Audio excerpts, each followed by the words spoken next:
de la humanidad. El libro más antiguo en registros científicos, genéticos, arqueológicos, antropológicos, físicos, químicos, literarios, poéticos, arqueológicos y de cualquier disciplina que tú puedas tratar de encontrar. Es el primer libro en haber sido impreso en la imprenta de Gutenberg. Es el primer libro que tengo en mis manos en haber sido traducido y es el libro de los libros por excelencia. En todos los debates que hemos tenido, tanto en la televisión como en el radio, con agnósticos, escépticos, ateos, comunistas, etcétera, etcétera, siempre hemos terminado retándolos, desafiándoles, preguntándoles: ¿conocen ustedes o hay alguien en el mundo que se atreva a decir que hay un libro mejor que la Biblia? Ni presidentes, ni científicos, ni los mismos ateos se han atrevido a poder decir: aquí está otro libro que puede competir con la Biblia, en los registros que acabo de mencionar que contiene la Biblia. Si ponemos todos los libros sagrados, el Ramayana, los Vedas, el Tripitaka de Buda, el libro del Mormón y todos los que tú conozcas comparados con la Biblia, no tienen ni siquiera la mínima comparación. Y si trajéramos a todos los líderes religiosos, Mahoma, Mahatma Gandhi, el Ramayani, el Maharishi, Buda, los que tú menciones y los ponemos junto a la persona de Jesucristo, ninguno tiene comparación con la Biblia ni con el Hijo de Dios. Esto es asombroso porque a pesar de que es el libro más importante que existe en la humanidad, el que a más lenguajes y dialectos se ha traducido, la gente lo tiene empolvado en su casa como un tabú, o muchas veces vienen y la respuesta es que no le entiendo o es que no sé de qué se trata y no sabía yo que había un manual para poder formar mi familia. En el libro del Génesis capítulo 2, nosotros encontramos en esta noche, en primer lugar, la creación del hombre y la mujer. Y si no entendemos que el hombre es completamente diferente a la mujer, si no, voltea a ver a tu esposa y ve que no te pareces en nada a ella. Y las mujeres volteen a ver a los maridos y dense cuenta que en nada nos parecemos, ni física, ni intelectual, ni emocional, ni espiritualmente. Entonces, somos completamente diferentes el hombre y la mujer. Y cuando no entendemos los hombres, el liderazgo que Dios, al haber establecido la familia, puso para que nosotros fuésemos el sacerdote, el proveedor, el protector de nuestra esposa y de nuestra familia, esta es la razón por la cual los matrimonios y las familias se encuentran en la condición en que se encuentran. Entonces, qué importante es que sepamos nosotros que debemos de comenzar a conocer a las mujeres, cómo operan, cómo funcionan. Yo no me puedo subir a un coche si es de velocidades o si es de manual, y si no me explican cómo funciona y dónde está el aceite y dónde está la reversa, ¿verdad? Los carros exóticos con los carros europeos o con los carros japoneses, pues no, me voy a quedar completamente sin ir a ningún lado. Y cuando no entendemos cómo funciona una mujer, esta es la razón por la cual los hombres están tratando a las mujeres como las están tratando, como esclavas, como sirvientas, como algo que se pisotea, como el famoso dicho, tómame y déjame y úsame. Entonces, tenemos que entender cómo funciona una mujer, cuáles son las debilidades de las mujeres, y las mujeres tienen que entender también cómo funcionamos nosotros, qué nos gusta a nosotros, qué necesita el hombre para poder continuar en la jungla que es la vida y poder desarrollar una familia con la bendición de Dios. Dice en el libro del Génesis capítulo 2 versículo 7, Jehová Dios formó al hombre del polvo de la tierra. Y esto es interesante, señores científicos que nos escuchan, porque los 19 elementos que forman la tierra y los 4 gases que forman el cuerpo humano son exactamente los que forman el polvo y los que forman el cuerpo humano. Así que cuando la Biblia nos muestra que el origen del hombre físicamente es de la tierra, la misma ciencia lo comprueba. Cuando venimos a la Biblia no estamos especulando, ni filosofando, ni teorizando. A lo mejor puede que chance y, no estoy seguro, venimos a puras verdades absolutas. Porque la Biblia es precisamente su principal caracterización. Es el único libro que contiene verdades absolutas, al contrario de todo el relativismo que existe en la filosofía y en la literatura del mundo. Dios forma al hombre del polvo de la tierra y sopla en su nariz aliento de vida, y fue el hombre un ser viviente. La Biblia dice que cuando fuimos creados originalmente, algo se nos infundió que no se les infundió a los animales, señores darwinianos. Los animales son diferentes a los seres humanos, nosotros no provenimos de los animales. Si tú lees el libro de Carlos Darwin, vas a encontrar este lenguaje, chance y, no sé, no estoy seguro, a lo mejor, y jamás en el origen de las especies, Carlos Darwin muestra cuál es el origen de las especies. ¿Cómo es posible que le pongan un título a un libro sin que el libro narre el origen de las especies más que filosóficamente? Entonces, el hombre, de acuerdo a la Biblia, es una creación especial. Tenemos una dignidad que no tienen los animales. Fuimos creados a la imagen y a la semejanza de un Dios. Y esta es la razón por la cual hay miles de religiones. Porque no ha habido una sola época en la historia, en las tribus, en las naciones, en los imperios, en las sociedades, en los patriarcados. Nunca ha habido una historia en la que el hombre no haya adorado algo o a alguien. Como decía Sigmund Freud, el filósofo vienés, el hombre es incorregiblemente religioso. ¿De dónde viene esta necesidad de comunicarnos con algo que trasciende nuestra humanidad?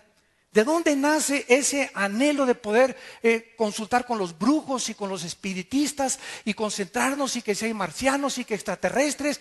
Y algo nos hace movernos hacia el espacio, hacia otra dimensión. La Biblia nos muestra claramente que Dios puso la eternidad en nosotros. Y lo sabemos en lo más profundo de nuestra conciencia. Los egipcios, los babilonios, los sumerios, los romanos, los griegos, los medos persas, todas las civilizaciones en la historia han enterrado a sus muertos, que con la comida, que con la espada. Los egipcios les ponían la comida y la espada. Algo les decía que en la otra vida iban a seguir viviendo. Esto es lo que la Biblia nos revela, que fuimos creados a la imagen y semejanza de Dios. Y esta es la razón por la cual vivimos una época de muchísima confusión política, económica, religiosa, espiritual y, por si fuera poco, de géneros. Ya se están mezclando la masculinidad con la feminidad.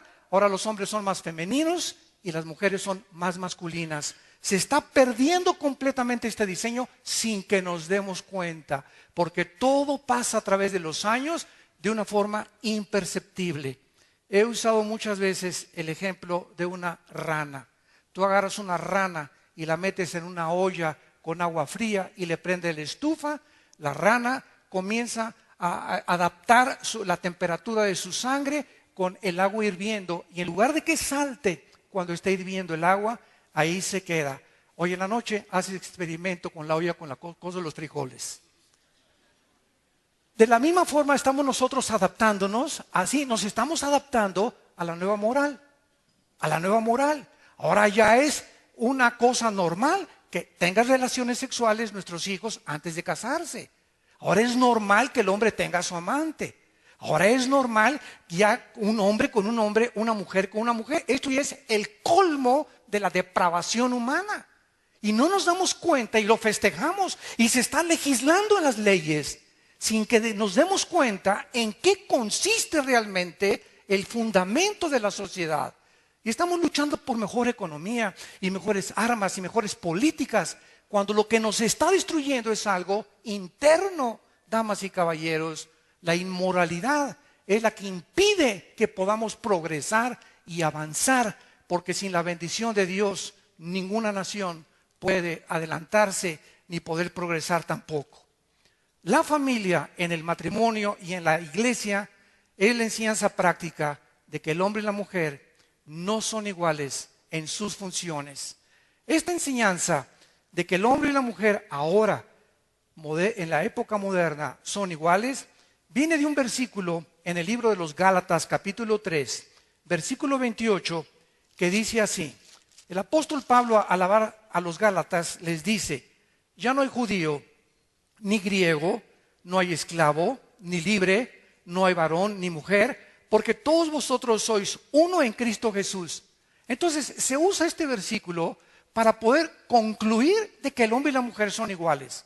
Y que las mujeres pueden ser policías, luchadoras, boxeadoras, aviadoras, y pueden hacer todas las cosas porque no hay diferencia entre el hombre y la mujer. Y esta es la razón por la cual se encuentra como se encuentra la sociedad. Y aquí está hablando que somos iguales en el cuerpo de Cristo, pero no en las funciones. Y esto es muy importante para poder poner los fundamentos en esta serie del matrimonio y la Biblia. Vamos a ver que muchos líderes, ¿verdad?, están hablando de que el varón y la mujer, al ser nosotros diferentes, tenemos nosotros que entender cuáles son las funciones con las que Dios nos ha creado. No hay nada más maravilloso, más satisfactorio y que glorifique más a Dios que ver al varón y a la mujer trabajando y aceptando juntos el plan de Dios para sus vidas. Varones, Dios tiene una posición para nosotros que no puede ser cambiada por nada. Y cuando nosotros aceptamos el plan que tiene Dios para nosotros como varones, Dios nos bendice como ustedes no se pueden imaginar. Cuando las mujeres aceptan la razón por la cual fueron creadas y las funciones para los cuales fue diseñada su cuerpo, su mente, su espíritu, sus emociones, sus sentimientos, la mujer entonces comienza a realizarse y ya no trata de imitar a Lady Gaga, ni a Madonna, ni a las artistas de las telenovelas, sino que la mujer recobra su identidad y comienza el hombre y la mujer a recobrar su identidad, a entender que el plan de Dios es maravilloso. La importancia de la masculinidad y de la feminidad se ha ido erosionando, insisto, y devaluando inclusive en las iglesias cristianas.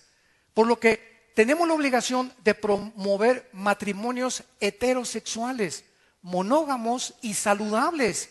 Y esto solamente es posible cuando entendemos la diferencia de nuestras responsabilidades. Nunca será vencido actuar en contra de la Biblia. Cuando nosotros queremos formar la Biblia a nuestro criterio y no nosotros someternos a lo que dice Dios, no vamos a encontrar jamás la razón y el propósito por el cual vivimos. Dice en el libro de Deuteronomio 4, 39 y 40, aprende pues hoy y reflexiona en tu corazón que Jehová es Dios arriba en el cielo y abajo en la tierra y no hay otro. Y guarda sus estatutos y sus mandamientos, los cuales yo te mando hoy, para que te vaya bien. No puede irnos bien en la vida sin la obediencia a las palabras y a las leyes de Dios. Es imposible que nos vaya bien en la vida y a lo mejor puedes hasta prosperar y ser presidente o gobernador o hacer muchos negocios, pero como la mayor parte de los empresarios que hemos tenido la oportunidad de convivir con ellos, políticos, estuve en la Cámara de Diputados, me invitaron para dar una conferencia también a más de 56 diputados, siempre hemos encontrado algo, ríen por afuera y lloran por dentro, hogares destruidos, matrimonios divorciados, pero alcanzaron el éxito ante el mundo, pero no como familia, no como matrimonio, no como hombres. Y esta es la razón por la cual hay tantos suicidios, billonarios que se quitan la vida porque se cae la bolsa de valores y toda su esperanza estaba en el dinero, hombres, ¿verdad?, que no tuvieron el valor de poder serles fiel a una sola mujer y creyeron que eran machos, macho camacho, para tener 3 o 4 amantes. Y todo este deterioro que vemos a nuestro alrededor solamente tiene el mismo origen: ignorar la palabra de Dios. No es el propósito de Dios que nosotros conformemos nuestra vida a la Biblia, sino la Biblia a nosotros.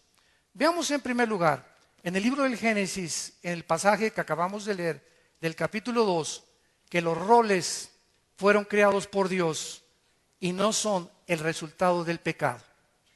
¿Qué les quiero decir? Que mucha gente dice que el liderazgo se perdió después del pecado, pero que antes del pecado el hombre y la mujer eran iguales. y que no había liderazgo del hombre antes del pecado.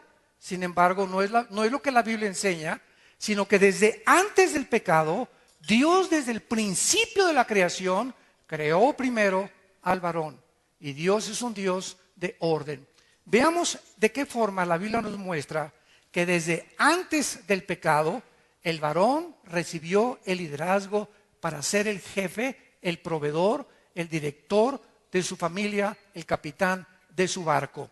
Dice en Génesis 2, del 7 al 8, después de que Dios forma al hombre del polvo de la tierra, primero que la mujer, en el versículo 15, tomó Jehová Dios al hombre y lo puso en el huerto de Edén para que lo labrara y lo guardara. Antes de que la mujer naciera, antes de que Eva fuera sacada, Eva estaba escondida dentro de nosotros. La mujer estaba escondida dentro de Adán. Y Dios saca de nosotros a la mujer, como lo vamos a ver. Entonces, antes de que la mujer fuera creada, ya Dios había puesto al hombre, ¿a qué cosa? A trabajar, a cultivar el huerto y a cuidarlo. Después, antes de que la mujer fuera creada, Dios le dice al hombre, de ese árbol, de la ciencia del conocimiento del bien y del mal, no vas a comer, porque el día que tú comas de él, morirás. Dios no le dijo eso a la mujer, se lo dijo al varón. Después, antes de que la mujer naciera, Dios trajo a los animales. Y entonces Adán le da el nombre a cada uno. Ese es chango, ese es venado, ese es rinoceronte, ese es jirafa. No la mujer, el hombre. Y después de que Adán le da el trabajo a Dios de cultivar, de darle el mandamiento y de darle nombre a todos los animales, Dios hace a la mujer por causa del varón y no a la mujer por causa del varón. La mujer por causa del varón, perdón, y no el varón por causa de la mujer. Dice la Biblia en el versículo 19, Jehová Dios forma de la tierra a todas las bestias y a todas las aves y las trae a Adán para que viera Adán cómo habían de ser llamadas. Y todo lo que Adán llamó a los animales vivientes, ese es su nombre. Entonces Jehová Dios hizo caer sueño profundo sobre Adán, y mientras éste dormía, tomó una de sus costillas y cerró la carne en su lugar. Y de la costilla que Jehová Dios tomó del hombre, hizo una mujer y la trajo al hombre. Hace algún tiempo un director de una universidad me invitó a dar una conferencia titulada ¿Creación o evolución? Yo tenía que demostrar que hay más evidencias científicas en la creación bíblica del libro del Génesis que la famosa teoría darwiniana que provenimos de una sola célula y somos el resultado de una selección natural.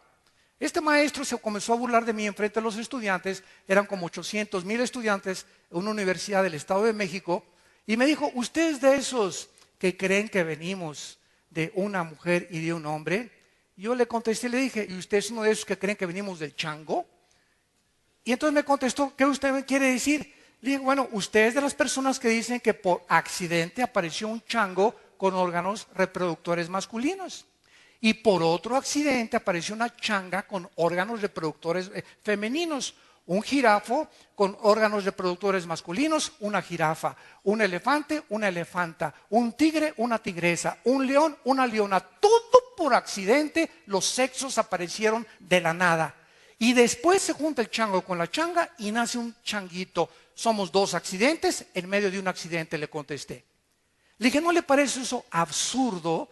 Dentro de la misma ley de las probabilidades matemáticas, es 10 a la 12ª potencia de que esto haya sido posible.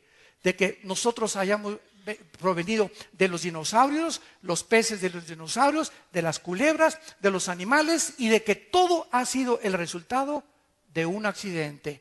Y entonces me dice, ¿y qué de científico hay en la creación del Génesis? Le dije, volvamos a leer lo que dice la Biblia. Qué interesante que hasta 1860, damas y caballeros, Gregorio Mendel descubre las leyes de la herencia. Hasta 1860. Y tenemos un libro que es la Biblia, que hace 3,500, 4,000 años, las leyes de la genética que han comenzado a hacer ahora el siglo XX, terminó con el genoma humano, el proyecto del genoma humano. La Biblia comience apenas a darse cuenta, los científicos, que la Biblia tenía razón. ¿Por qué Dios saca a Eva de una costilla? porque ahora la ciencia médica ha comprobado que la médula es donde se forman los huesos. Es en los huesos donde se forma la sangre. Y la mujer, otro accidente de la Biblia, tiene 2 cromosomas XX. El hombre tiene las cromosomas YX. En otras palabras, yo nací varón y los varones que estamos aquí somos varones porque el esperma Y de nuestro padre fecundó el óvulo de nuestra madre con 2X. La mujer no tiene el cromosoma Y, solamente lo tenemos los varones. Y de esa forma, Dios hace que del material genético que el hombre tenía, saca a la mujer y no al contrario. Yo he preguntado a casi en todas las escuelas a los estudiantes, en los mismos seminarios teológicos, ¿quién creen ustedes que fue creado primero, el hombre y la mujer? Todos contestan, el 95% la mujer, porque todos los que estamos aquí somos hijos de una mujer. Sin embargo, la Biblia nos dice que fue al contrario, es la mujer la que fue sacada al hombre. Esto no lo pudimos haber inventado, ni Moisés tampoco. ¿Quién le reveló a Moisés las leyes de la herencia desde el principio de la creación? ¡Qué increíble es la Biblia! Y así podemos seguir con todas las evidencias científicas que la Biblia nos muestra de qué forma tan impresionante las verdades que se encuentran son las verdades que apenas la ciencia está comenzando a descubrir. Vemos entonces la responsabilidad masculina. Fue al varón a quien se le hace la advertencia: no comas del árbol del conocimiento del bien y del mal.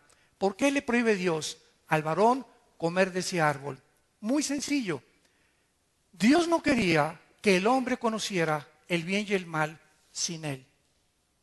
Y en el momento en que nosotros creemos que podemos distinguir y discernir qué es bueno y qué es malo, esta es la razón por la cual la sociedad se encuentra como se encuentra.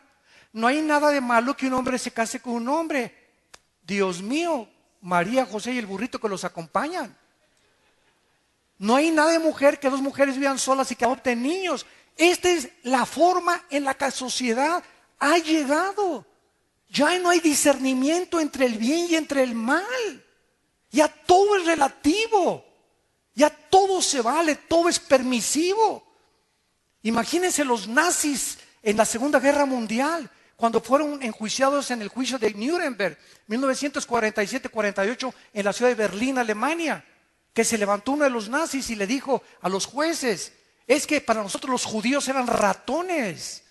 Y el Führer nos dijo que los elimináramos por bien del partido. Y para nosotros no es asesinato, es eliminar para beneficio del partido. El robo no es robo, es expropiar para el beneficio del partido. Y comenzaron a maquillar lo que la Biblia le llama pecado. Imagínense nada más que nosotros llegáramos a ese punto en el que ellos consideran que eso fue bueno, para nosotros no es bueno. Entonces, ¿quién va a decir qué es bueno y qué es malo? Para los caníbales es bueno comerse a las gentes. Para otras personas en los talibanes es matar a la mujer y prohibirles que trabajen y que manejen en Arabia Saudita. Para nosotros no. ¿Acaso hay un parámetro? ¿Acaso hay un patrón que nos pueda decir realmente quién está bien y quién está mal? ¿O somos una sociedad en la que estamos enloqueciendo y en la que vamos a llegar a enloquecer peor todavía? Porque así va a acabar el mundo, dice la Biblia. ¿Por qué? Porque no sabemos que Dios nos ha dejado las leyes morales para que nosotros podamos funcionar. Y cuando nosotros nos olvidamos de Dios y tomamos el lugar de Dios y nos ponemos en el lugar de Dios, nos hacemos dioses. Si tú eres ateo, no eres ateo, porque tu Dios es tu propia vida. Entonces nadie tiene por qué decir que es ateo, porque si no reconoces a un ser supremo, creador y sustentador de todas las cosas, y el juez de la humanidad, que muy pronto juzgará al mundo después de que tú mueras y de que yo muera, entonces tú eres para ti mismo Dios.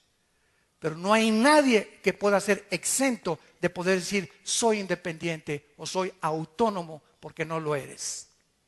Vemos esta responsabilidad. No significa un derecho al poner Dios al varón como líder de la mujer y de la familia. No implica superioridad ni autoexaltación, sino es por cuestión de un orden divino. Dice en la primera carta a los Corintios, capítulo 11, versículos del 8 al 9. Porque el varón no procede de la mujer, dice el apóstol Pablo, sino la mujer del varón. Él confirma lo que dice Génesis 3000 años antes. Y tampoco el varón fue creado por causa de la mujer, sino la mujer fue creada por causa del varón. Y más adelante el apóstol Pablo, en su primera carta a Timoteo, dice en el capítulo 2, versículo 13, porque Adán fue formado primero, después Eva. Esto implica que el varón era llamado ante Dios. Desde que Dios nos formó a los dos con dos sexos diferentes, que hubiera un orden donde manda capitán, no gobierna marinero. No hay dos capitanes en un barco, no hay dos presidentes de la república, no hay dos jefes de policía, no hay dos coaches, no hay dos directores de orquesta. En todos lados vemos esta imagen y esta analogía de lo que es el liderazgo. Pues Dios en su sabiduría, al formar la familia, le dio al hombre toda la responsabilidad de su esposa, de sus hijos, de la provisión, de la dirección moral y todas las cosas que acarrean el ser un hombre y el ser director de nuestra casa y familia. Veamos esto, comprobámoslo en el capítulo 3 del Génesis, cuando el hombre peca.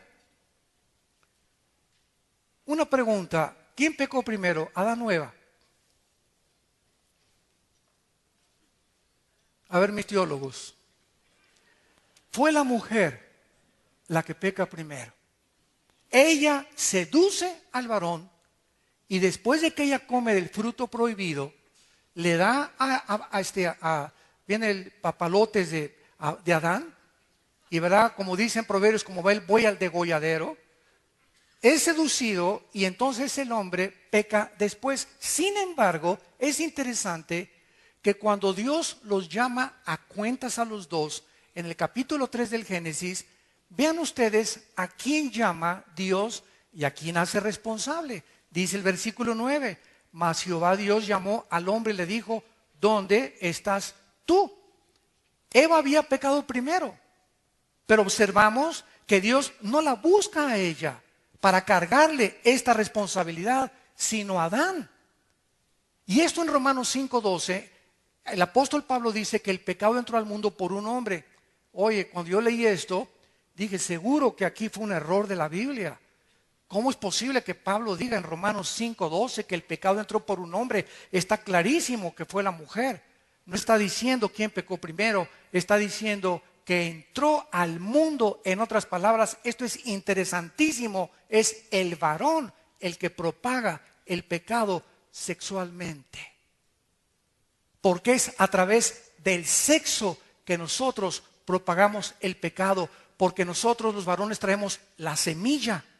La mujer es la receptora, es como una estación que manda una señal y se recibe, la receptora recibe la señal. La mujer recibe la semilla y en su vientre ella se desarrolla lo que es el cigote, el feto y después el producto. Pero es el varón el que trae la semilla y a través de la semilla se transmite el pecado, porque el pecado viene en la sangre y en la sangre está el alma, de acuerdo a Levítico 17:11. Qué interesante todas estas cosas a luz de la ciencia actual, de la genética, de la física, de la química, que todo esto tiene sentido. Porque Cristo no pudo nacer de José y de María. Porque el Espíritu Santo tuvo que cubrir a María, la Virgen María, para que naciera el Hijo de Dios. Porque a José se le dijo, tú no te metas, tú no vas a embarazar a tu esposa, voy a ser yo, dijo el Espíritu Santo, porque el santo ser que va a nacer tiene que nacer sin pecado. Espérame tantito. Entonces, si José se hubiera tenido relaciones con María, el Hijo de Dios hubiera nacido con pecado. ¿Por qué? Porque el hombre es el que transmite el pecado a través del cromosoma Y de la sangre. Y esta es la razón por la cual se prohibió que José no tuviera relaciones. La mujer no le pasa la sangre al feto hasta el tercer mes. Lo produce la médula de sus huesos. Y la sangre de Cristo fue producida por el Espíritu de Dios. Pero al mismo tiempo, él tenía que traer el genoma humano para identificarse con los seres humanos y nacer de una mujer, de acuerdo a la promesa, Abraham, Isaac y Jacob. Y todo esto lo podemos ver a la luz de todo lo que está pasando y acabamos con la conclusión, la Biblia tenía razón. Estos roles fueron corrompidos con el pecado, porque el hombre rehuye de su responsabilidad y la mujer comenzaría a tratar, escúchenme mujeres y hombres, cuando el pecado entra y Dios llama a Adán y lo hace culpable, a él irresponsable de lo que pasa, vean en Génesis 3 lo que pasa desde Adán hasta nuestros días. Dice el versículo 16, a la mujer le dijo, multiplicaré en gran manera los dolores. Es la primera vez que aparece la palabra dolor en la Biblia. Tus dolores, en tus preñeces con dolor darás a luz tus hijos. Escucha esto, y tu deseo será para con tu marido, pero él se enseñoreará de ti. Desde Adán hasta nuestros días. Escuchen esto, mujeres. Todas ustedes, hasta Santa Rita de Casa y la Juana de Arco, la que tú me digas, todas las mujeres traen dentro de su naturaleza femenina la intención y el potencial de querer gobernar al hombre, de querer imponerse ellas al liderazgo del hombre. Es la naturaleza femenina, por naturaleza humana del pecado. Tratar de usurpar la posición que Dios le dio al varón. De ahí vienen los famosos matriarcados. ¿Qué es un matriarcado? Una familia donde el varón es el pinole nada más. Donde él ni pío dice, las decisiones, las órdenes, todo proviene de la mujer. Y es interesante que, de acuerdo al doctor James Dobson, un cristiano psicólogo en Los Ángeles, dice que el 75% de los homosexuales provienen de familias con matriarcados, donde los varones han crecido bajo las faldas de la mamá y han perdido la imagen y el patrón de un varón. El 75% de los homosexuales provienen de hogares donde hay matriarcado, porque se está violando las leyes de Dios. No es la voluntad de Dios que en un hogar la mujer sea la capitana, ni tampoco sea la jefa de jefas, ni la capo de capas, sino que sea el varón, porque ese es el orden divino. Y lo vamos a ver con más calma mañana en todo el desarrollo de esta conferencia para ver de qué forma se tiene el varón que desarrollar. Ahora bien, cuando nosotros entramos al punto de liderazgo, tenemos que comprender uno de los problemas del lenguaje. Es de que muchas palabras conllevan diversas connotaciones. Y cuando se usa la palabra líder o jefe, las mujeres luego, ¿verdad? Inmediatamente, no. A mí yo no me tengo por qué someterme. Yo no tengo por qué reconocer que mi esposo es líder. Sin embargo, ve el ejemplo. Un director de orquesta es el líder de los músicos. Imagínate al saxofonista. A ver, está mal, usted bájese de ahí. Un entrenador de un equipo tiene que ser el líder del equipo y se tiene que someter al coach, al entrenador. Un gobernante es el presidente, el gobernante se le tiene que rendir sumisión al gobierno. Para un capitán de un barco, imagínate los marineros. No, cámbiale por favor el rumbo y vayámonos hacia el sur. Espérame tantito, tú eres marinero y donde manda capitán no gobierna marinero. Un guía de turistas precisamente es el que dirige y es el que lleva a un grupo determinado de personas en ciertos diferentes parajes y diferentes situaciones. Un jefe militar, los soldados se tienen que someter a él. Un piloto de un avión es el capitán de la nave y todas las aeromosas y todo el mundo se tiene que someter a lo que el capitán del avión tiene que dirigir. Así es también en el hogar. En el hogar Dios puso al varón de jefe, de líder. Y no es porque seamos superiores, es por el orden divino de Dios. Esto no significa que un hombre, al ser el líder, demande ser servido por su mujer, sino que es al contrario. Cuando vino Cristo al mundo en Lucas capítulo 22, versículo 26, Él dijo, mas entre ustedes el que quiera ser el mayor como es el más joven, y el que dirige como el que sirve. Y parecería una paradoja aquí, ¿verdad? ¿Cómo es posible que, bueno, soy líder yo soy líder, que me sirvan mis chilaquiles, mis huevos rancheros, tráiganme mis pantuflas, préndame la televisión, como llegan muchos hombres a su casa, hágame mis huevos con chicharrón ahorita, muévase, muévase. Y cuando tenemos esa actitud, eso no es liderazgo, eso es dictadura. Eso es pervertir la autoridad en autoritarismo. Es como cuando a un policía le pones una cachucha y le pones una macana, ¿verdad? Ya se siente con la arbitrariedad y hacen cosas que trasciende su nivel de autoridad. Y es autoritarismo, es arbitrariedad. Y tiene que haber un límite para eso. Entonces el hombre tiene que entender eso. El ser líder no significa autoritarismo ni exigir, sino al contrario, seguir el ejemplo de Jesús. Jesús era el líder de los discípulos y en Juan capítulo 13 se hinca Jesucristo y agarra una toalla y una bandeja y les lava los pies a sus discípulos.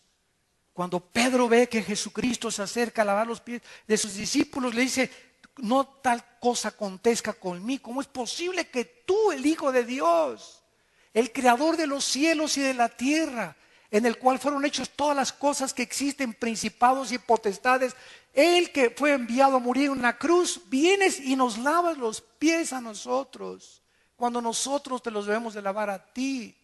Ese es el ejemplo que Cristo nos da. El líder no es autoritario, no es dictador, es alguien que vive para servir a los demás.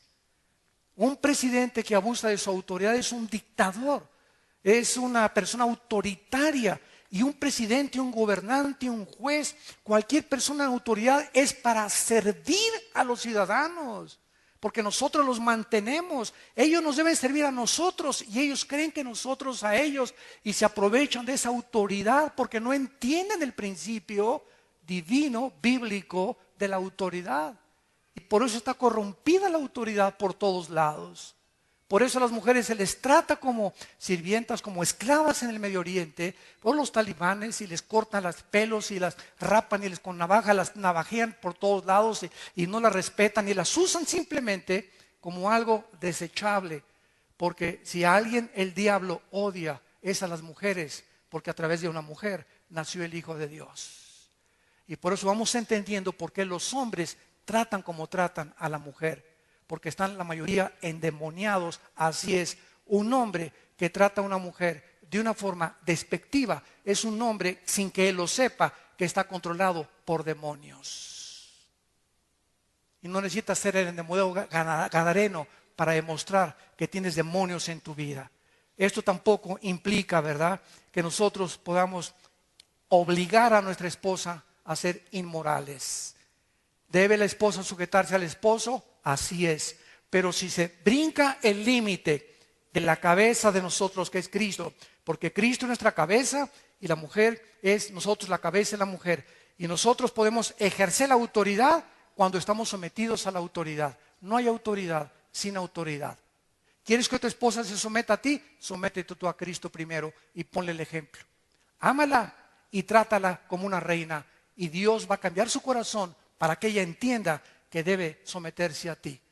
Pero hay muchas mujeres rebeldes, amargadas, resentidas, frígidas sexualmente por la forma en la que son tratadas, porque son tratadas como trapos, y la mujer lo sabe cuando simplemente la usas para tener relaciones sexuales y no la amas, no la abrazas, no eres considerado, no le das flores, no entiendes que es como una flor que se tiene que cultivar y se está marchitando tu esposa, porque solamente tú estás centrado en tu propio ego y has usado la autoridad con autoritarismo. Así pues, al amar nosotros a nuestra mujer, nos amamos a nosotros mismos, y cualquier clase de liderazgo que produzca en una mujer inmadurez, resentimiento, amargura o inseguridad a través de un excesivo control o un dominio opresivo dictatorial del varón es síntoma que ha fracasado tu matrimonio. Es síntoma que algo no está funcionando en tu matrimonio. Estás echando aceite por todos lados. Se te está desvielando tu casa. Y estas reuniones que tenemos es con el propósito de orientarte y mostrarte que hay esperanza. Así es, ninguno de ustedes vino aquí por coincidencia. Unos invitados por unas personas, otros vamos a oír a ese palabrero, muchas veces eso dicen, o vamos a oír a ver qué nos cuentan. Y todos ustedes tuvieron una cita porque Dios te ama, porque dio su vida por ti, porque quiere bendecir tu matrimonio. Y si estás a punto de divorciarte o tu matrimonio ya tiene días o años que viven juntos, pero divorciados emocionalmente, aunque están juntos viviendo físicamente, hay esperanza en estas conferencias y en estas pláticas para tu vida. Si tú le crees lo que dice la palabra de Dios y aceptas a Cristo como tu Señor y Salvador, y todas las cosas podrán ser cambiadas sin que tú te des cuenta. Ahora alguien podría preguntarse en este momento, ¿por qué entonces en Efesios 5:21 dice que debemos someternos unos a otros? Claro que sí, porque siempre habrá alguien a quien someternos. Los hijos a los padres, los soldados a sus superiores, los jugadores a su entrenador, los discípulos a sus maestros, las ovejas a su pastor, y no al contrario. ¿Por qué? Porque es el orden que Dios establece para autoridad. Si no hay autoridad, hay anarquía.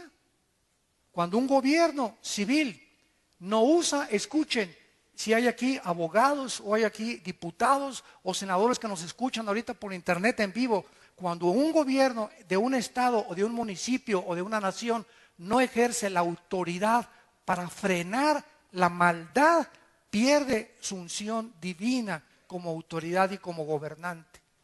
Porque cualquier gobierno que permita que se incendien los edificios y que se cause el caos y que se bloqueen las carreteras y no haga nada por evitarlo, está permitiendo la anarquía en ese país.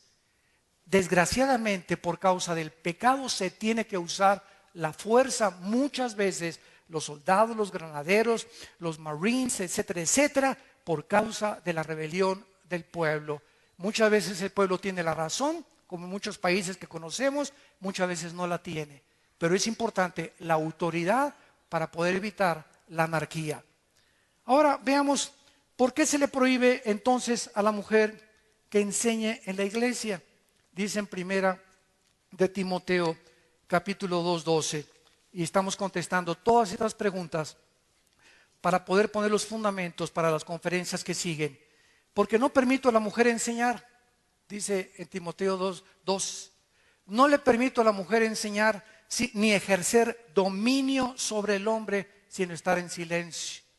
Y aquí, ¿verdad?, puede haber dos extremos. ¿Qué es una herejía? Es una verdad llevada al extremo. Veamos de qué forma se ha pervertido esto.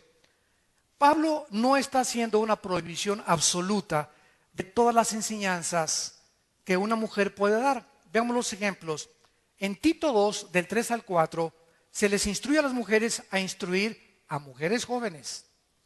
En 2 Timoteo 1:5 se recuerda a Timoteo que su abuela Loida y su madre Eunice le enseñaron. Aquí las abuelas y las mamás deben enseñarles a sus nietos y a sus hijos y a las mujeres jóvenes. En Proverbios, la mujer virtuosa se le alaba por hablar con sabiduría a sus amigas. Se apoya que las mujeres profeticen en la iglesia, 1 Corintios 11:5, manifestando sumisión a la autoridad, tapándose la cabeza. Que vamos a ver que es un símbolo de que simplemente las prostitutas en Corinto demostraban, ahora se rapaban el pelo las prostitutas en Corinto, entonces al entrar a la iglesia tenían que demostrar que estaban sometidas al liderazgo de un varón, tapándose con un velo en la cabeza. Y si no, se dejaban de crecer el pelo. Y esta es la razón por la cual ahora muchas mujeres no entienden que para una mujer uno de los símbolos más grandes de la feminidad es el pelo largo. Y ahora nuestros hijos van en la calle y se echan apuestas cuando va una pareja caminando, quién es el hombre y quién es la mujer. Porque ahora es la moda que las mujeres se rapen como se peinan los hombres. Y yo no lo digo yo, arráncale la Biblia, las páginas a 1 Corintios capítulo 11, donde dice la Biblia que es honroso para una mujer y deshonroso que se corte el pelo. Dice la Biblia claramente que se exhorta a los hombres y mujeres que enseñan, Colosenses 3:16, fuera de la congregación. Y Priscila y Aquila exhortaron y enseñaron a Apolo como pareja. Así pues sería arbitrario creer que Pablo está prohibiendo que la mujer no enseñe para nada, sino que está claramente diciendo que es imposible que las mujeres nunca enseñen a los hombres y que los hombres nunca aprendan de las mujeres. Entonces, ¿qué significa la exhortación de Pablo? Que las mujeres no enseñen y se callen. Observamos el contexto de esta prohibición, que no usurpen el liderazgo del varón. ¿Qué es lo que significa esto, verdad? Aquí se encuentra la clave, que no ejerzan dominio sobre el hombre. La enseñanza inapropiada de una mujer a los hombres sería en maneras en que un pastor vea usurpada su autoridad de su liderazgo cuando una mujer le quiera dar pinochetazo, deshonrando de esta manera su autoridad. O cuando una mujer quiere imponer su autoridad sobre un pastor en una iglesia. O cuando una mujer en la familia quiere imponer su autoridad sobre la autoridad del hombre. O cuando en un gobierno la autoridad del presidente no es el presidente, sino la mujer la que le dice lo que el presidente tiene que hacer.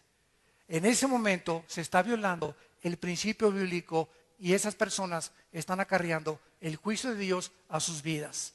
O cuando se trate de interrumpir públicamente a un pastor, o cuando una mujer enfrente de sus hijos se le ponga al brinco a su esposo y lo insulte enfrente de sus hijos. Mañana vamos a ver que lo peor que podemos hacer a nuestros hijos es pelearnos enfrente de ellos. Y qué triste cuando vienen a consejería muchas parejas, vienen con la hija o con el hijo a acusar al esposo enfrente de los hijos. ¿Sabes una cosa? Haga lo que haga tu esposo, dile a tu hija, es tu padre y lo tienes que respetar. Es la forma en la como Dios te va a bendecir.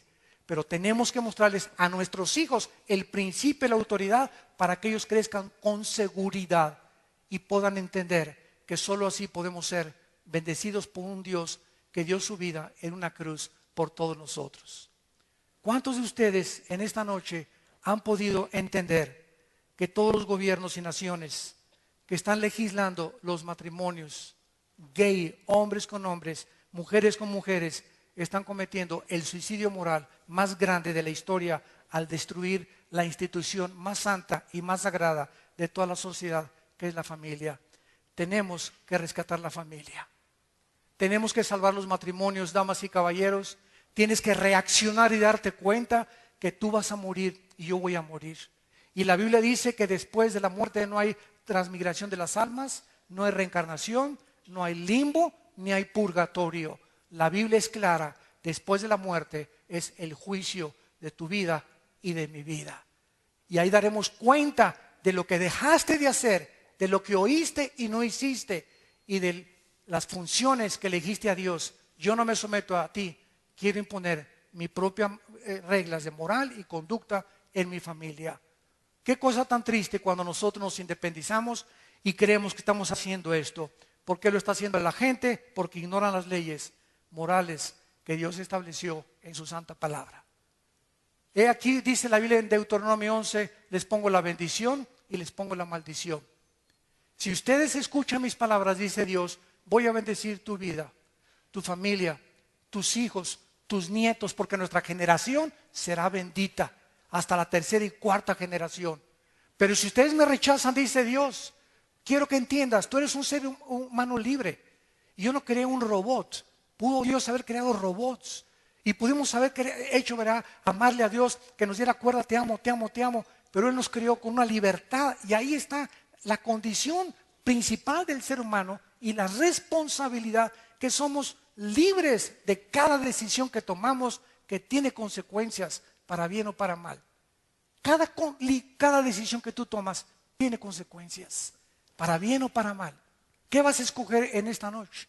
¿Quieres salir por esa puerta como entraste, odiando a tu esposa, creyendo que es una sirvienta, creyendo que puedes tener amantes y que la puedes ensuciar, sabiendo que Dios te ve? ¿Quieres que Dios te prospere en tu trabajo? ¿Quieres que Dios te bendiga? ¿Quieres que Dios te dé paz? ¿Quieres que Dios bendiga a tus hijos? ¿Quieres que Dios bendiga a tu generación? sométete a las leyes de Dios, porque no somos dioses, no somos animales, fuimos creados a su imagen y semejanza. Porque de tal manera amó Dios al mundo que nos dio a su Hijo unigénito, para que cualquiera de ustedes que en Él cree no se pierda, mas tenga la vida eterna. Dios muestra su amor para con nosotros en que siendo pecadores, Cristo, su Hijo, da su vida por nosotros en una cruz. Y Él herido fue por nuestras rebeliones y molido por nuestros pecados. Y el juicio que tú merecías y que yo merecía, dice la Biblia, el Hijo de Dios en la cruz lo llevó en nuestro lugar. Y Dios puso la ira y desató, y no perdonó a su Hijo y nos perdonó a nosotros, para que nosotros entendiésemos cuánto nos ama Dios. Si tú quieres saber cuánto te ama Dios, ve la cruz. Y ahí en la cruz el amor de Dios fue manifestado, la sabiduría de Dios y el poder de Dios. Porque la cruz es locura a los que se pierden, pero poder de Dios a los que se salvan. Y Dios espera que en esta mañana tú entiendas que viene la hora cuando todos los muertos oirán la voz del Hijo de Dios. Y los que la oigan saldrán a resurrección de vida, y los que no la oigan cuando estuvieron vivos saldrán a resurrección de condenación. Tú puedes en esta mañana burlarte, en esta noche. Tú puedes en esta seguir mascando tu chicle y cerrando tus oídos y endureciendo el corazón duro que tienes ya en tu vida. Pero ¿sabes una cosa? Dios dice que tus pecados te alcanzarán. Y por tu corazón endurecido acarreas ira y condenación para el día del juicio. Qué locura, como dijo Blaise Pascal cuando se enfrentó con un ateo. Le dijo el ateo: yo no creo que después de la vida haya nada. Y le contestó Blaise Pascal, el físico matemático: ¿sabes una cosa? La Biblia dice que después de la vida hay otra vida y que hay una resurrección. Si tú dices, le dijo Pascal al ateo, si tú dices que no hay nada y yo me muero, no pierdo nada. Pero si Cristo tiene razón, ¿qué amolada te vas a llevar? Así que salimos ganando de todas maneras. Si Cristo fue un mentiroso, no perdimos nada. Pero si Cristo es lo que Él dijo ser, el camino, la verdad y la vida, la resurrección y la vida, el pan que descendió del cielo, el pastor que da su vida por las ovejas, necesitamos oír su voz. Necesitamos someternos a sus mandamientos, convertirnos en sus discípulos y entender que Él es el único que puede salvar a nuestra familia. Les pido por unos instantes, los que gusten, que inclinen su cabeza. Y así con tu rostro inclinado, en esta noche, en que el Espíritu Santo ha hablado a tu corazón a través de la Biblia y te ha mostrado el inmenso y eterno amor de Dios, Dios te manda que te arrepientas, por cuanto ha establecido un día en el que ha de juzgar a los vivos y a los muertos. Dios demanda que tú cambies y des la media vuelta y que entiendas que Él te puede dar el poder para dejar el pecado. Que tú puedes, al aceptar sus leyes, descubrir el propósito y la razón por la cual nacimos, de dónde venimos y hacia dónde nos dirigimos. Dios te pide que en esta noche creas lo que Él hizo en una cruz, al dar su vida a su Hijo Jesucristo y derramar su sangre preciosa para que tú pudieras tener la vida eterna. Y esto Dios nos lo da por su gracia, no por nuestras obras, porque si fuera por obras, fue un desperdicio la muerte de Cristo. Mas el justo paga por los injustos, el santo muere por los impíos, y Él nos da su santidad, su justicia, para que nosotros seamos hechos la justicia de Dios en Él. ¿Qué tengo que hacer? Me preguntarás, para comenzar a caminar con el Hijo de Dios. Ahí desde tu lugar, dile estas palabras: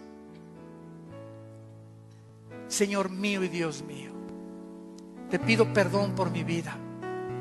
Te pido perdón por mi ignorancia, por mis pecados,